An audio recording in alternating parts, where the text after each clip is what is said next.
Hello everyone, welcome to back. Azir a video te child development and pedagogy ketaman very important previous year question loi ahisu gotike apunaloke video ti hekholoke sabo je hokole CTET or karane preparation cholai ase. So first question to sawo, which of the following is effective teaching? Options are teachers integrity and conscientiousness, teachers content knowledge, teacher consistency in teaching, objective based teaching by teachers. So yare answer konto hobo jotni ki ama koise je শিক্ষাদান কেতিয়া ফলপ্ৰসূ হয় বা কোনটোৰ বাবে শিক্ষাদান ফলপ্ৰসূ হয় তো রাইট আনসার কোনটো হ'ব আপোনালোকে চাওক তো রাইট আনসার হ'ব আমাৰ ইয়াতে অবজেক্টিভ বেসড টিচিং বাই টিচাৰ্স শিক্ষকৰ দ্বাৰা উদ্দেশ্য ভিত্তিক পাঠদান গতিকে আমাৰ শিক্ষাদান তেতিয়াহে ফলপ্ৰসূ হয় যেতিয়া এটা উদ্দেশ্য থাকে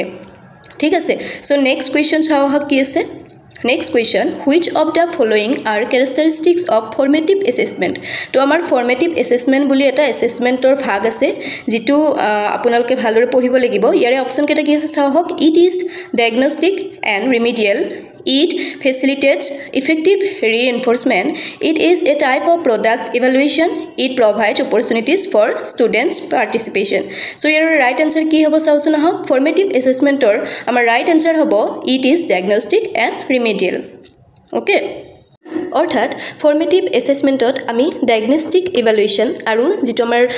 ৰিমিডিয়েল ক্লাস থাকে স্টুডেন্টসে জিবিলাকত নাজানে তে হেবিলাকৰ আমি ক্লাস কৰো ঠিক আছে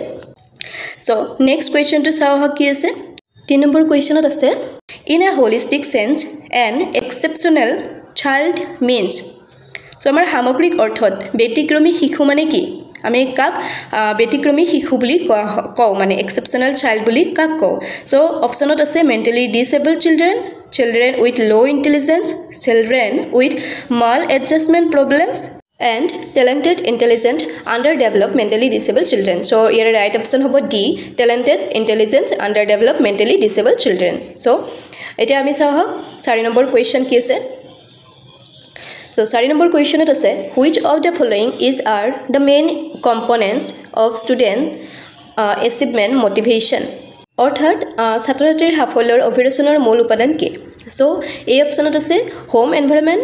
school environment, B home environment only, C home environment, school environment and social environment, D option ot ase school environment only.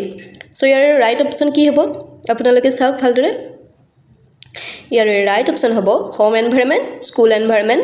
and social environment আমাক তিনটা পৰিবেশে লাগিব যদি আমাৰ শিশুসকলৰ অভিৰচনৰ মূল উপাদান হয় সো 5 নম্বৰ প্ৰশ্নটোত কি আছে চাও হক strategies for developing creativity among children include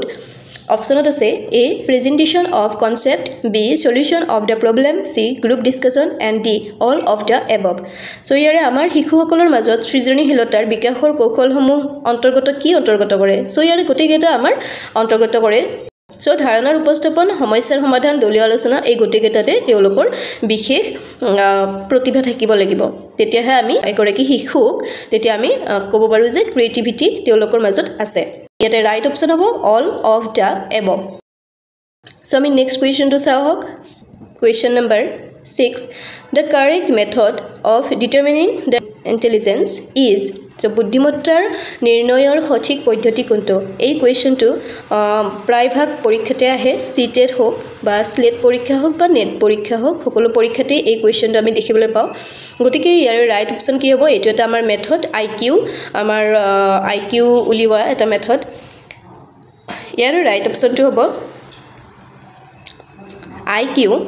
is equal to mental age divided by chronological age into 100 So এই মেথডটো আপোনালোকে মুখস্থ কৰিব লাগিব ইয়াৰ ওপৰত বিশেষ এটা ক্লাস পিছত কৰা হ'ব সো নেক্সট কোৱেশ্চনটো চাও হক the role of the teacher in project method of learning আমাৰ যি প্ৰকল্প পদ্ধতি থাকে শিক্ষণৰ সেই প্ৰকল্প পদ্ধতিত শিক্ষকৰ ভূমিকা কেনে ধৰণৰ হোৱা উচিত বা কেনে ধৰণৰ হয় সো ইয়াতে অপচনত আছে মোৰ active than students problem solver friend philosopher and guides authoritative So here right answer কি হ'ব আমি কোন হয় বন্ধু দাৰ্শনিক আৰু নিৰ্দেশক বুলি শিক্ষকসকলক গতিকে ইয়াতে right answer হ'ব friends philosopher and guide যিকোনো এটা প্ৰজেক্ট আমি কৰাৰ সময়ত শিক্ষকসকল আমাৰ friend philosopher and guide হিচাপে আমাক চাই নেক্সট কেইটামান আমাৰ থিয়ৰি আছে য'ত বিহেভিয়ৰিজম সাইকোএনালাইসিস হোলিজম অৰ্থাৎ হোলিষ্টিক এণ্ড কনষ্ট্ৰাকটিভিজম অৰ কনষ্ট্ৰাকটিভিজম এইটো ডাবল আহিছে সো একো নাই তো ইয়াতে আমাক সাপোৰ্টাৰ সকল কোন কোন দিয়া আছে আৰু আমি এটো মিলাব লাগে সো ইয়াৰে আমি চাও হক এখিনিও আমাৰ অন্য এটা ক্লাছ হৈ যাব সো ইয়াৰে বিহেভিয়ৰিজমৰ প্ৰপাউণ্ডাৰ কোন আছিল স্কিনাৰ ভাইগটস্কি নে ফ্ৰয়েড নে ওৰেথেইমাৰ সো ইয়াতে আপোনালোকে মিলাওক গতিকেটা আমাৰ শিক্ষা মনোবিজ্ঞানৰ তত্ত্বকেইটা আপোনালোকে ভালদৰে পঢ়িব লাগিব তেতিয়াহে ইয়াৰ ৰাইট এনসাৰ আপোনালোকে মিলাব পাৰিব সো ইয়াৰ ৰাইট এনসাৰ আচৰণবাদ কোনে সমৰ্থন কৰিছিল স্কিনাৰে নেক্সট মনোবিশ্লেষণ ফ্ৰয়েড নেক্সট সামগ্ৰিকতাবাদ ওৰেথেইমাৰ নেক্সট গঠনমূলকতাবাদ আমাৰ ভাইগটস্কি সো ইয়াৰ ৰাইট এনসাৰ হ'ব বি আজিৰ এইখিনি আছিল কুৱেশ্যন থ্যাংক ইউ